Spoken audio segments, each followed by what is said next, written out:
السلام علیکم ناظرین، اس ایپیسوڈ کے شروعات میں ہم دیکھتے ہیں توران سروجہ کو لے کر عثمان صاحب تک جا پہنچتا ہے۔ ادھر بالا خاتون جیسے ہی حلیمہ کے پاس سے جاتی ہیں تو حلیمہ کہتی ہے لیکن میں کائی کی نہیں ہوں، میں مریم نہیں ہوں، میں پوئینہ ہوں، میں اپنی خالہ کو آپ کا مقام بتاؤں گی۔ سروجہ کو زخمی دیکھ کر عثمان صاحب پریشان ہوتے ہوئے پوچھتے ہیں کیا ہوا سروجہ، کیا خیر ہے؟ جواب میں سروجہ کہتا ہے میں ٹھیک ہوں، یوسف کا شکریہ، میری جان اس کی مقروض ہے حضور، مجھے آپ کو کچھ بتانا ہے۔ یہ سن کر عثمان صاحب کہتے ہیں چلو پھر خیمے میں چلتے ہیں۔ یہ کہتے اور سنتے ساتھ ہی وہ سب خیمے کی جانب چل پڑتے ہیں۔ اگلے منظر میں رات کے وقت عثمان صاحب سروجہ سے پوچھتے ہیں تم کہہ رہے ہو کہ یوسف اپنی بہن کی طرح غدار نہیں ہے سروجہ؟ ہاں۔ تو سروجہ کہتا ہے اگر تب یوسف نے مجھ پہ وار نہ کیا ہوتا تو اب تک میں اور یوسف دونوں مر چکے ہوتے۔ گیدڑ کے گھر میں آپ کا ایک بھیڑیا ہے حضور، اس نے کہا کہ میں اپنے حضور کی خدمت کے لیے حاضر ہوں۔ یہ سن کر بالا خاتون کہتی ہے اس کی بہن کی زبان سام کی طرح ہے لیکن یوسف اس کے بالکل برعکس ہے، اللہ اس سے راضی ہو۔ عثمان صاحب کہتے ہیں کیا آپ کو لگتا ہے کہ غدار البے اور اولوگان یوسف کی باتوں پر بھروسہ کریں گے؟ تو سروجہ کہتا ہے کائی قبیلے میں نہیں لیکن ان کے اپنے قبیلے میں اس کا اثر و رسوخ ہے میرے حضور۔ بیگم خاتون نے یوسف کو البے کے ساتھ وفاداری کا عہد کرنے کے بدلے میں قبیلے کی پوسٹ دے دی ہے۔ عثمان صاحب کہتے ہیں تو تم کہہ رہے ہو جیسے وہ منگولوں کے سامنے جھکے ہیں، تو بیگم کا قبیلہ کیلچسا اب وہ منگولوں کے زیر حکم نہیں ہے؟ ہاں۔ جواب میں سروجہ کہتا ہے بالکل ٹھیک کہا حضور۔ عثمان صاحب پوچھتے ہیں ہم یوسف سے رابطہ کیسے کریں گے؟ تو سروجہ کہتا ہے وہ وقتاً فوقتاً سرینسو کے قریب ایک بڑے درخت کا سوراخ دیکھتا رہے گا، ہم آپ کا حکم وہاں تک پہنچائیں گے۔ یہ سن کر عثمان صاحب کہتے ہیں اعلیٰ، بہت اعلیٰ۔ دوسری طرف خیمے میں فاطمہ سو رہی ہوتی ہے جبکہ اس کے پاس ہی لیٹی حلیمہ کہتی ہے مجھے خالہ کو ملنے کا پیغام بھیجنا چاہیے، کاش کوئی اور راستہ ہوتا لیکن یہ میری مجبوری ہے، میں انتقام لوں گی۔ تمہیں مریم پسند ہے پوئینہ نہیں، اور میں پوئینہ ہوں۔ یہ کہتے ساتھ ہی وہ محتاط انداز میں اٹھ کر بستر پہ تکیہ رکھ دیتی ہے اور ساتھ ہی وہاں سے نکل جاتی ہے۔ ادھر ایک خبر لکھنے کے بعد عثمان صاحب اسے برہان کو دیتے ہوئے کہتے ہیں یعقوب کو دے دو، وہ اسے وہاں لے کر جائے جہاں کا سروجہ نے ذکر کیا تھا تاکہ یوسف میرے حکم پہ عمل کر سکے۔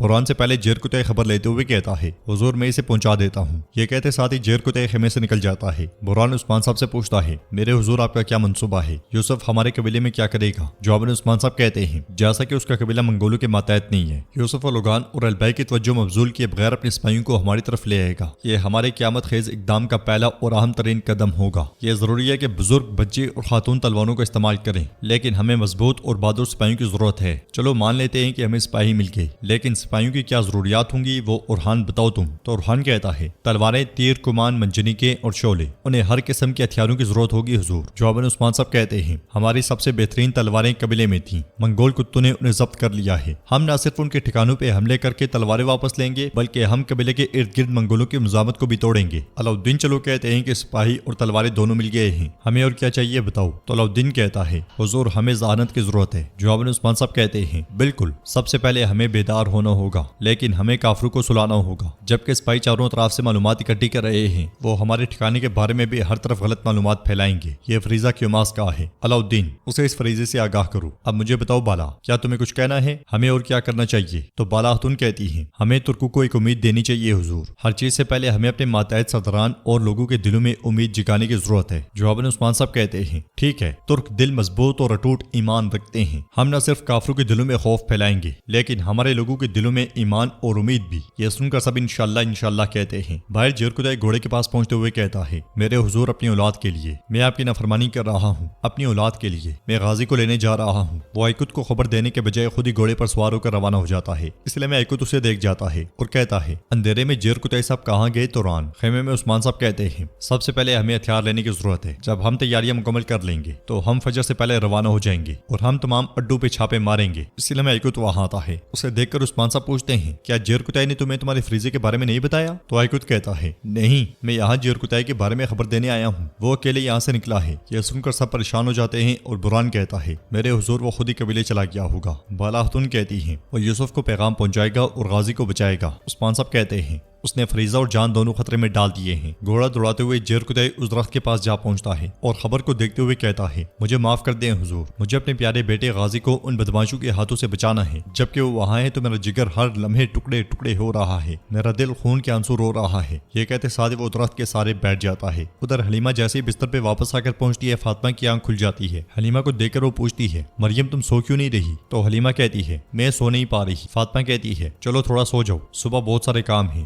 حلیمہ ہوشیاری سے تکیہ ہٹا کر ایک دم سے لیٹ جاتی ہے۔ پھر صبح ہو جاتی ہے اور ہم دیکھتے ہیں کہ یوسف اس درخت کے پاس آ پہنچتا ہے۔ محتاط انداز میں وہ درخت میں سے خبر نکالتا ہے تو جیرکتائی سامنے آتا ہے۔ جیرکتائی کو دیکھ کر یوسف اللہ کا شکر ادا کرتا ہے۔ جیرکتائی اس کے پاس آ کر کہتا ہے ساروجا نے ہمیں بتایا کہ آپ نے کیا کہا تھا۔ تو یوسف کہتا ہے یہ ٹھیک ہے، میں عثمان صاحب کے حکم پہ ہوں، کیا آپ کو مجھ پہ بھروسہ نہیں ہے؟ جیرکتائی خبر کی طرف دیکھتے ہوئے کہتا ہے یہ میرے حضور کی طرف سے ہے، سپاہیوں کو قبیلے میں جمع کرو اور یقینی بناؤ کہ وہ ہمارے ساتھ ہیں۔ یوسف کہتا ہے ٹھیک ہے، میں تیاری کرتا ہوں۔ یہ کہتے ساتھ وہ جیسے ہی جانے لگتا ہے جیرکتائی اسے پکڑتے ہوئے کہتا ہے تم نے غازی کو دیکھا ہے، کیا وہ ٹھیک ہے؟ تو یوسف اسے کہتا ہے وہ ٹھیک ہے، فکر نہ کریں، لیکن التوگو اسے اپنے خیمے میں ساتھ رکھتا ہے، وہ اسے ایک منگول کی طرح تربیت دیتا ہے۔ جیرکتائی پریشان ہوتے ہوئے کہتا ہے اپنی عقل کے مطابق وہ مجھ سے اس طرح انتقام لے گا، میں ایسا نہیں ہونے دوں گا۔ یہ کہتے ساتھ ہی جیرکتائی آگے بڑھتا ہے تو یوسف اسے روکتے ہوئے کہتا ہے اگر وہ آپ کو قبیلے میں دیکھیں گے تو وہ آپ کو زندہ نہیں چھوڑیں گے۔ جیرکتائی اس سے کہتا ہے میرے حضور نے آپ کو جو فریضہ سونپا ہے اس کا خیال رکھیں، اب تم واحد جاسوس ہو جو ہمارے پاس رہ گئے ہو، میں چاہے پکڑا جاؤں، تم کوئی بھی ایسا قدم نہ اٹھانا جس سے تمہارا فریضہ خطرے میں پڑے، بے شک میں مر بھی جاؤں تب بھی۔ یوسف کہتا ہے اللہ آپ کی مدد فرمائی۔ جیرکتائی چلا جاتا ہے، یوسف پریشان ہوتے ہوئے خبر کھولتا ہے اور خبر پڑھنے کے بعد روانہ ہو جاتا ہے۔ ناظرین اس کے بعد ہمیں جنگل میں منگول قرارگاہ دکھائی جاتی ہے جہاں بڑی تعداد میں منگول سپاہی تربیت کر رہے ہوتے ہیں، اس لیے میں عثمان صاحب اپنے ساتھیوں کے ساتھ وہاں پہنچتے ہوئے گات لگا لیتے ہیں۔ برہان کہتا ہے حضور ان کی تعداد بہت زیادہ ہے۔ تو برہان کہتا ہے وہ یہاں سے قبیلے کی حفاظت کرتے ہیں شہزادے، تو اس لیے اکثر کتے یہاں جمع ہوئے ہیں۔ عثمان صاحب کہتے ہیں فتح تعداد پہ منحصر نہیں ہوتی، فتح جسارت اور عقل سے ملتی ہے، اب ہم ان کی طاقت کو نصف میں تقسیم کر دیں گے۔ آئیکوت ہماری طرف سے خبر کا انتظار کر رہا ہوگا، شامل اپنا تیر تیار کرو۔ یہ سنتے ساتھ ہی شامل تیر آئیکوت کی جانب چھوڑ دیتا ہے اور اشارہ ملتے ساتھ ہی آئیکوت سپاہیوں کے ساتھ دعویٰ بول دیتا ہے اور حملہ کرنے کے بعد وہاں سے بھاگ جاتا ہے۔ یہ دیکھتے ہوئے منگول کہتے ہیں